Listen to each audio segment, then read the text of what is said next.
Alright, hello everyone, and welcome to another instructional video here by Makash. This is the Ordo Malleus race here for Dawn of War 2's Elite mod, and you can see some abilities are thrown up in front of you here as we go through the codex of this particular faction. You can see that we're starting here, first of all, with their basic infantry unit, their starting wankers, if you will. These are inquisitorial stormtroopers. So, essentially what you're getting here is a repair squad, a squad that is capable of mostly only ranged damage as their type. You can see that he wasn't doing too much there to commander armor. Even to infantry armor here, they're going to struggle a little bit, certainly against Dire Avengers, because Dire Avengers can really pour out the early damage, and they would actually lose this battle if not for the upgrade with their Sergeant throwing that grenade. The Sergeant does deal the same amount of damage in range. He does have better melee than the rest of the group. As you saw him there, he was also able to spot infiltrated units, very helpful. Squad's been upgraded here with grenade launchers, which as you can see to those clumped up poor rangers there is doing them all sorts of a disservice. Now, there's some little squares or hexagons, if you will, underneath these guys as well, and we'll get to that after, but there was a grenade barrage as well, which is a knockback effect, much like the one you saw in my previous video for Heretics. And now, those hexagons are actually a healing aura, which is provided by another upgrade that is possible for these guys. The Acolyte Leader, he is more skilled in melee, but as you'll see here against Banshees, not skilled enough. If it's a melee specialty squad, the upgrade of an Acolyte Leader and Sergeant is not enough to bail you out. It'll certainly let them fight off Guardsman squads and other squads that are not made for melee, but not going to do much against Banshees. So their other weapon upgrade besides grenade launchers is plasma guns. There's only 2 of them that go out to the squad, and because of the amount of damage they deal, which is about 12 each, so call it 25 or so, rounding up a tiny bit here, plasma damage per second. Not enough to really do much damage to those Wraithguard, but you do see that they clump up, and that was an example of how badly that clumping can affect the squad as they get wrecked by Wraithguard. You're going to see a plasma overcharge from that plasma gun as well here in a moment. Deal all kinds of damage and suppress these fire dragons. This is also to show you that here in a moment you're going to see that the last member of the squad that has no plasma cannon or other weapons dies. The squad leaders are the last to die, and they throw themselves into the fight here with the melee, since the Acolyte Leader only has melee. Coming up next, you've got the Strike Squad, essentially the backbone of the army here. They're a little more expensive than your, let's say, Chaos Space Marines or even just regular Space Marines, but they do have much more melee skill and are much better at dealing with most different squad types because they are as you can see here, getting melted. Heavier infantry type. The heavy infantry type is going to suffer a lot against plasma. Here against piercing, as you can see, they do much better. That heavy infantry armor really deflecting the piercing damage, and then you can see the type of damage they can do in melee, which is considerable per unit of just regular melee damage, just over 23 per model. Their Justicare, when upgraded, does a little more than that. He's at 34.5 or so. Still regular melee damage. Slightly less range damage, however, but still in that 16 damage per second with the piercing range.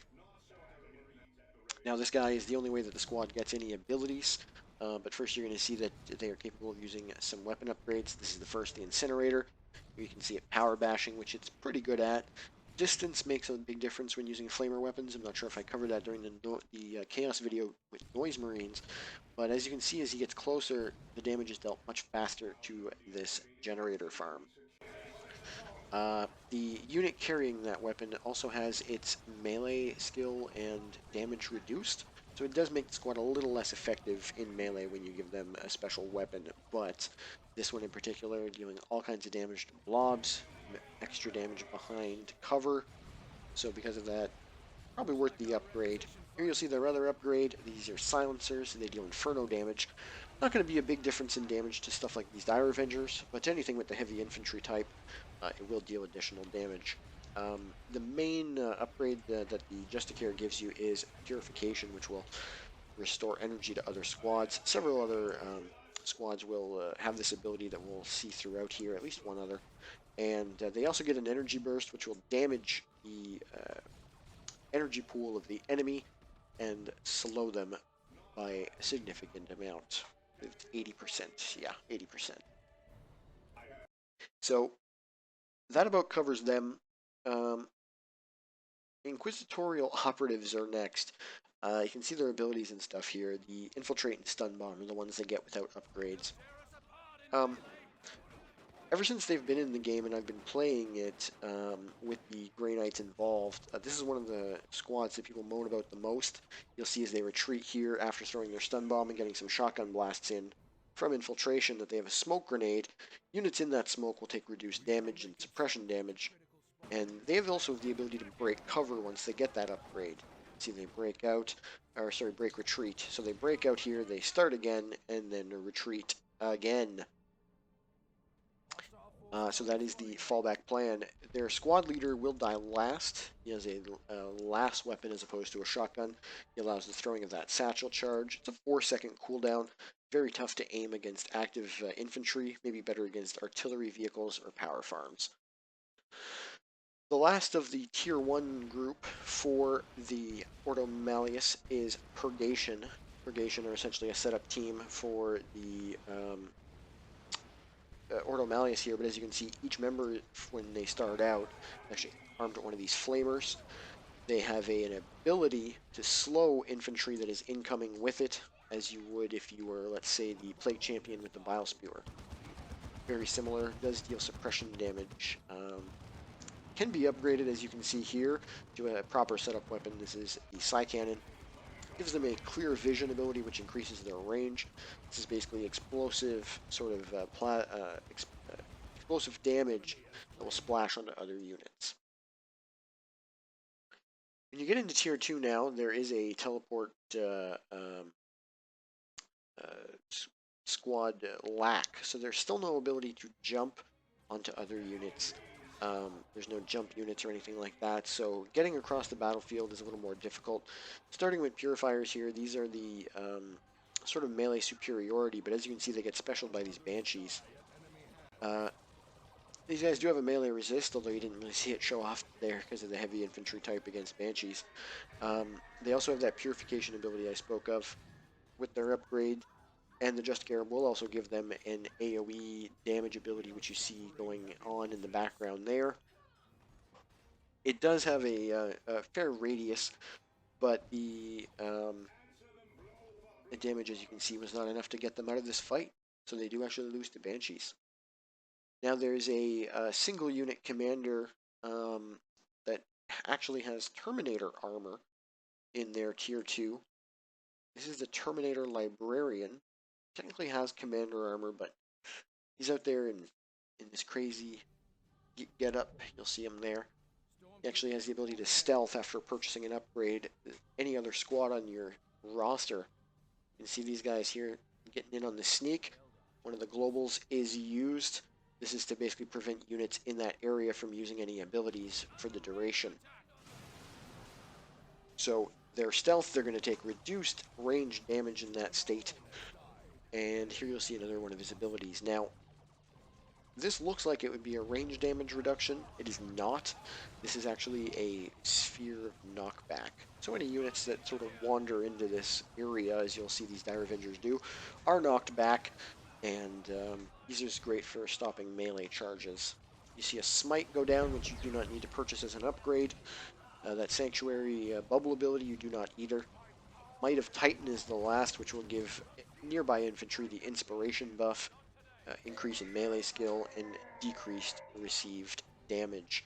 This guy does quite a bit of damage himself, actually. Speaking of damage, you'll see him go in here with power melee, and he deals some decent piercing damage as well. Another solo unit in the build you're going to see here, the Vindicare Assassin. This guy only has infantry armor. Now, like a regular sniper, he's going to deal damage to units from a distance. You're used to that. This, however, is a little different. He's capable of dealing tons of damage to vehicles as well, and that's unupgraded. The upgrades just increase his health and health regeneration, as well as make him passively infiltrate. Now, dreadnoughts are next in the army for them, but there's quite a few dreadnoughts in this match. As you saw me shooting at that falcon there, I needed to build a lot of dreadnoughts for this example. So there's actually 3 of them that are going to fight this falcon. And the reason there needs to be 3 while it has that little health is because when a Grey Knight Dreadnought spawns, it deals piercing damage from a heavy bolter. I'll let that sink in for a moment as they all try to bash this vehicle. I know, right? Now, the melee damage that they deal is still heavy, as a Dreadnought should be, so they can deal with vehicles that way, but they can be kited, most certainly, away from combat. The piercing damage is, of course, to deal with infantry, and they can get in on that same infantry and deal lots of damage with their claw as well. They'll special all types of different squads, unupgraded. There are 3 weapon upgrades that can be purchased for this guy as well. You can see one of them being purchased right now, which is a second melee claw to replace that ridiculous heavy bolter. And the Dreadnought variants used to have grenade launchers as well, but for aesthetic purposes, they were removed.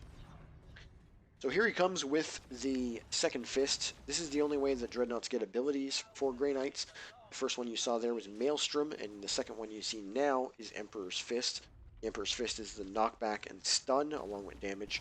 Maelstrom is a knockback and slow. And you'll see him continue to special these squads here in a moment as he tries to get out of range and sort of kite these units around, get some help from his friends.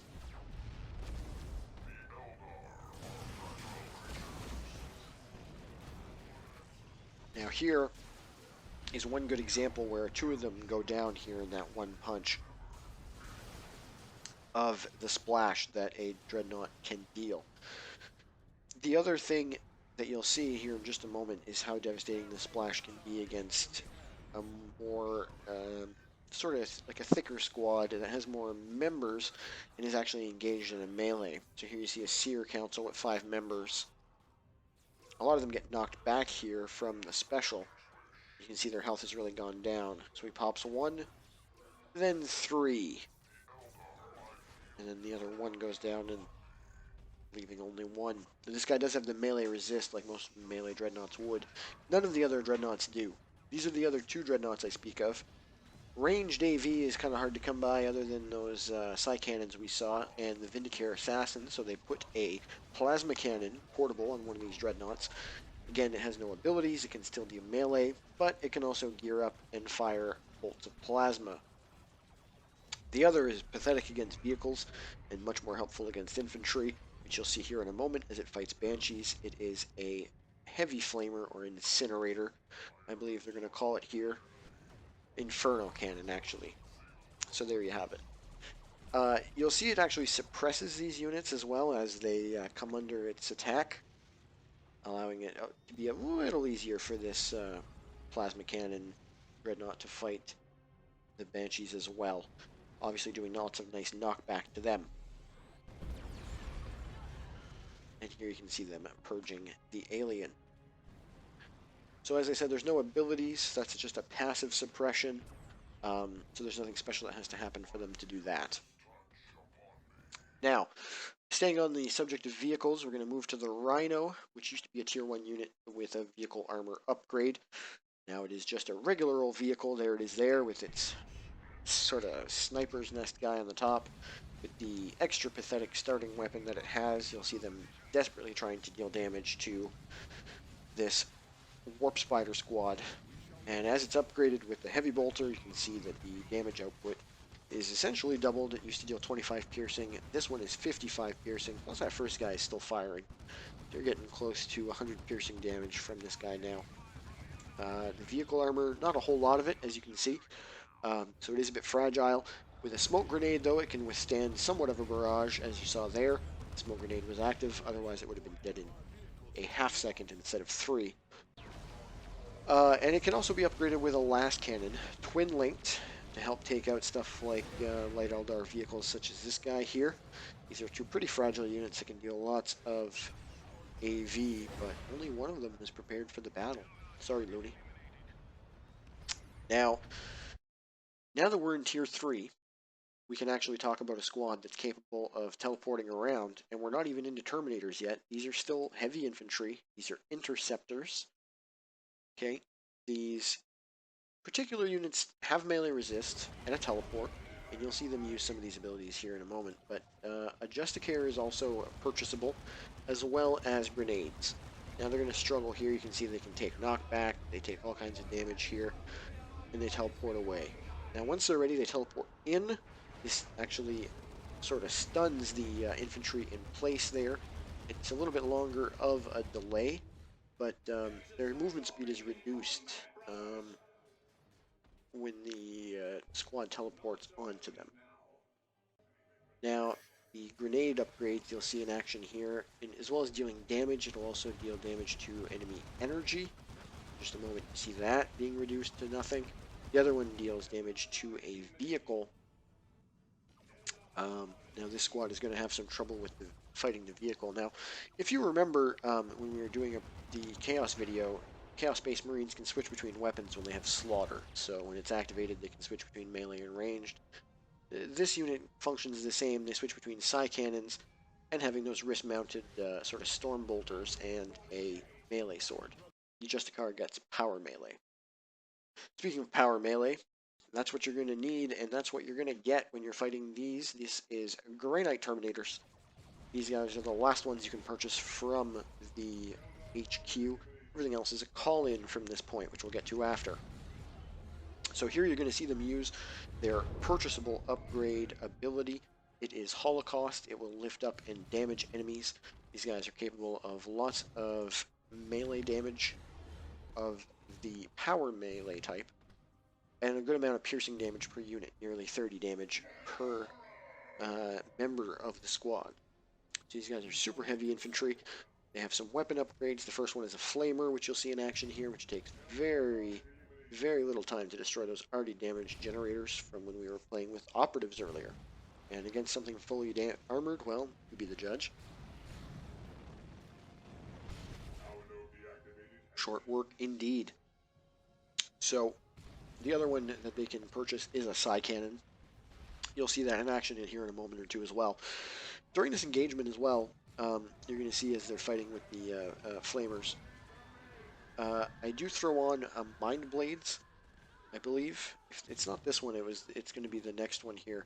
It's very tough to tell with some of these globals because it's not quite as obvious. The people who make the mod have been getting a lot better about it, and some of the nice new decorators have been very helpful in determining when a unit is under the impression of one of these global abilities. And as here you see them fight a very ill-fated squad of Seer Council. Normally this Seer Council I think would win this battle, but being knocked back by the Fire Prism as it's trying to quote-unquote help them definitely doesn't do them any favors during this engagement. So Mind Blades, as I was saying before, will basically increase the squad's damage output by 20%, as well as their melee skill by 10, which for a lot of these squads is more than enough to take them over anything on the field.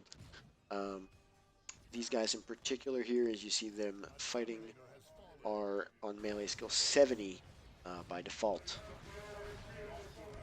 You can see the second squad on the left that is not being torn down by another Seer Council is the one that is currently armed with the Psy Cannon. So again, explosive damage, some splash damage. Not quite as effective as having a whole squad dedicated with it, because the units only get one, while the other can keep their piercing bolters. But certainly a nice soft AV option should you need to go that way during the match. It's probably not the most effective purchase for that, however, because these are really dedicated Grey Knight Terminators as an infantry counter. They are capable of retreating. I just needed to make some room in the pop cap during the match. These are the only Grey Knight Terminator variants, however, that can retreat, as the other variant is not capable of that anymore, been removed. So if they want to get out of here, they would have to teleport. These guys can retreat or teleport. Now that super heavy infantry, as you can see from the Dark Reapers, taking lots of extra damage from plasma. Okay, and that is the point of those units. And as you can see, these guys are still pretty tanky, but they go down fast to those. Out in the background, you'll see emerging from the other side of the map are paladins. These guys not only cost a good amount of wreck and power, they do cost some red to summon. However, they are very well equipped to deal with vehicles. In addition to getting the same types of upgrades, the Flamer and the Psy Cannon, they have heavy melee damage, which you can see them tearing down some units there. These guys have 4 hit points by a fairly significant margin as well, so they're able to take more damage. That teleport still gets them in or out as needed. They do have some different upgrades. They have Holy Ground, which you see in action here. This is basically going to allow them to move faster in that area of influence, and enemy units will move slower. Beyond that, they also have a Shockwave ability, which you'll see a little later, which deals piercing damage in a line and damages infantry. This is just an example in how tanky they really are.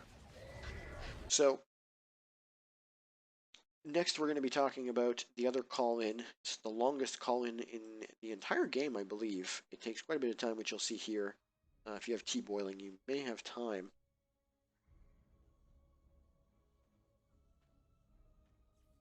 Yeah, I think that would have been enough time to have a nice little spot of tea there. So, because this Land Raider is summonable, obviously it can really change the tide of battle. It has a reinforcement aura, so you can reinforce off it. Much like the Rhino, the Land Raider is also capable of healing units nearby and giving them additional energy regeneration. So that sticks out in the field. Certainly nothing a Rhino can do. And then, of course, we have its weapons. So you'll see them come into play here in a moment, but I wanted to give you an idea of the speed of this thing. It's not very fast, as well as the call-in time. So this is not really anti-tank damage that's coming in. This is all plasma and piercing. And what it shoots out back is also piercing. It's a rather suppression-heavy and piercing damage-heavy vehicle. And there's an assault cannon on it, as well as 2 hurricane bolters, one mounted on each side. There is a melta on there. It deals about 33 melta damage per second, so certainly not a tremendous amount. It does have another special ability, though, besides those auras. You'll see it come into play here against these poor warp spiders. That is a frag assault, which is a cone of unfortunate death in plasma damage form that, yeah, deals a lot of damage and some knockback to infantry. So, because of the knockback, it's going to be possible for the same model to be knocked back a second time as well. Okay, now against single targets like this Autarch, because of all the burst damage, you're going to see a tremendous amount of hit points start to get lost here as it backs away a little quicker. But yeah, you need some dedicated anti-vehicle to take this guy out. You need something like last cannons, missiles, or maybe in this case, if there was any help at all, an Eldritch. But you can see even in retreat, with the reduced damage, that still wasn't enough back there. So, a few more things before we get on to the Brother Captain. First, while we talked about the globals for the race as a whole, or the faction as a whole. The Mind Blades cost 75 red. The Dark Excommunication that you saw is 175. Both of those are tier 1, and then everything else is tier 3. The summonable Paladins at 350 red, plus the 650 rec and 150 power, as well as the 250 red for the Land Raider. Okay. Another thing is, even though this looks like an unfair fight, we had Dire Avengers come in and help out, and this is an Avatar of War. It's fighting Paladins. The heavy melee damage that the Paladins can deal out as a group, even though it's been special, the group as a whole has been special twice by the Avatar's abilities, even though they've been knocked back and sent flying, and they've been shot at by Dire Avengers. I think you can see at this point that the Avatar loses to Paladins. So yes, a Terminator squad is capable of destroying a single target like the Avatar. So, lots of scary damage here. You also see a quick death explosion here as well.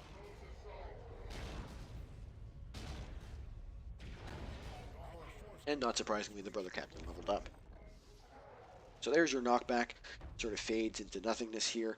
And here is, as promised, the Shockwave, which makes very short work of some Dire Avengers. Lots of red gain just from that. And here's another example of just how little piercing damage matters to super heavy infantry.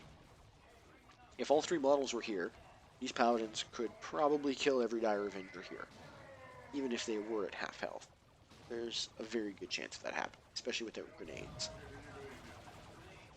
So we've basically covered through all of this now, the armor types, damage types, and special abilities for the army.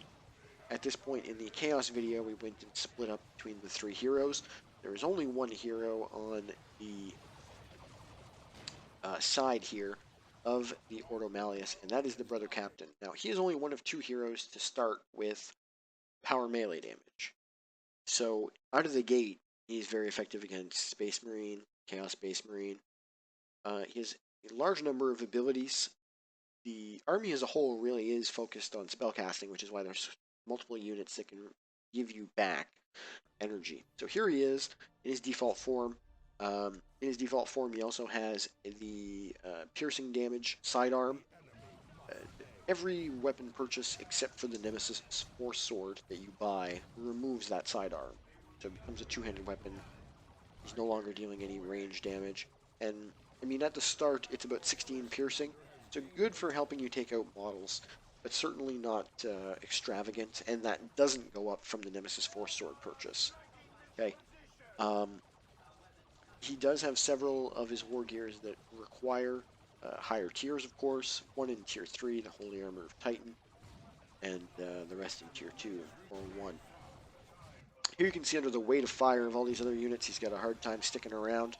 That's even with the Mantle of Terra, the armor that's giving him an extra 200 health and some energy regeneration. There is some special ability tied to that that's been changed recently.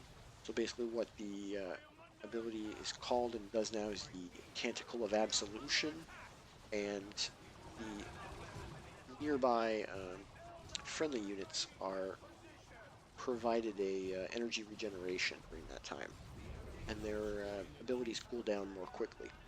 So you can see him moving about through the squads here with his two-handed weapon. He's dealing some splash damage. He's dealing all kinds of damage. You saw something moving around out there as well. That was the Nemesis Vortex. Psychic energy damage, much like the Plague Champion's Plague Cloud, moves about damaging things. It explodes at the end, dealing lots of extra damage. His other weapons, just to mention those quickly as well, all deal power melee as well, except for the Nemesis Demon Hammer, which deals tremendous amounts of just regular melee, is very disruptive, and can cause all kinds of damage. As you see there, he is immortal for the moment. That is the tier 3 war gear, the Holy Armor of Titan. Basically what it does is provide him with invulnerability for a short time, as well as a decrease in ability cooldowns and an extra 500 health. So it's probably pound for pound, I would say at 200 rec and 40 power, probably the best armor upgrade you can purchase in the game. So you'll see him chasing some stuff around, some stuff gets flown at him. That is the Psychic Lash, which will throw a unit towards him. Purified Blades war gear will also give him some splash, as well as a knockback chance on enemies that attack him. And back when we started there, he had the Unending Purge, which will allow him to regenerate health much faster when he's below 50% health. So that really helps keep him involved in the battles. Some other abilities that he has that affect other units. The starting ability he gets, We Are the Hammer, increasing movement speed and damage reduction. You just saw another one there, which is a ward, which will reduce damage and knockback immunity provided as well to the warded unit. He can improve We Are the Hammer by buying the most basic weapon upgrade, the Nemesis Force Sword. It will increase his movement speed as well as the movement speed of a squad. Okay, there's a lot to go over there. Just want to quickly go over his globals there. You saw them. This is the Orbital Bombardment, though, his true global, the nuke. The Chaos Nuke is Fire and Forget. This one is 3 beams that you place after clicking the first time. Beams are then placed. They deal damage over time, and an explosive damage in a radius, which, as you saw, deals lots of damage to infantry and lots of damage to vehicles. It is explosive damage, so it damages all types.